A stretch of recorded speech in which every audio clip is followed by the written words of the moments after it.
Our mission to touch the sun is on its way. Administrator Bridenstine visits NASA spaceflight facilities, and an update on our first ever asteroid sample return mission. A few of the stories to tell you about this week at NASA. A daring mission to shed light on the mysteries of our closest star. Our Parker Solar Probe is on its way to touch the sun. The spacecraft launched August 12th at 3:31 a.m. Eastern Daylight Time aboard a United Launch Alliance Delta IV Heavy rocket from Cape Canaveral Air Force Station in Florida.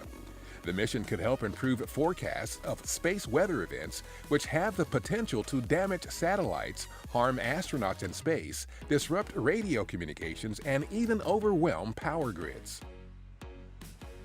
Our administrator, Jim Bridenstine, visited 3 NASA centers playing pivotal roles in sending American astronauts back to the Moon and eventually to Mars. On August 13th, he met employees at our Michoud Assembly Facility in New Orleans who are working on construction of our Space Launch System rocket, or SLS, and Orion spacecraft that will fly astronauts on missions to the Moon and beyond. What you're doing here at Michoud is going to enable your country to go further and do more than we've ever done before. The next day, the administrator was at our Stennis Space Center in Mississippi for a hot fire test of an RS-25 rocket engine. The test was the first in another series of evaluations for the developmental engine. SLS will use 4 RS-25s to launch Orion on missions to deep space destinations, including the Moon and Mars. And on August 15th, Bridenstine was at our Marshall Space Flight Center in Huntsville, Alabama. While there, he toured facilities and was briefed on critical structural tests underway with SLS, as well as human spaceflight testing and science operations aboard the space station.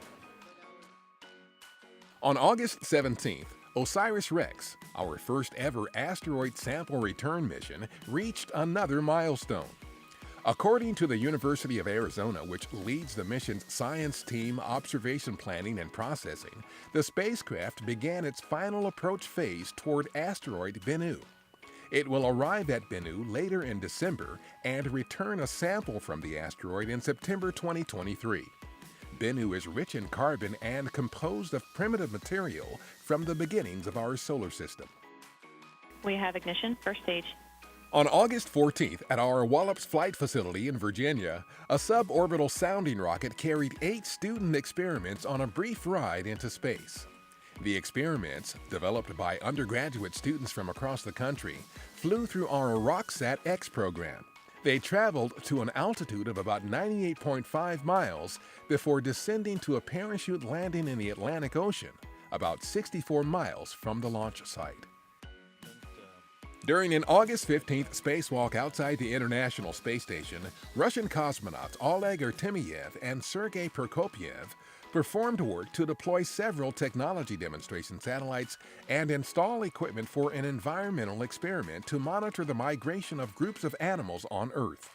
It was the 212th spacewalk in support of space station assembly, maintenance, and upgrades. That's what's up this week at NASA. For more on these and other stories, follow us on the web at nasa.gov/twan.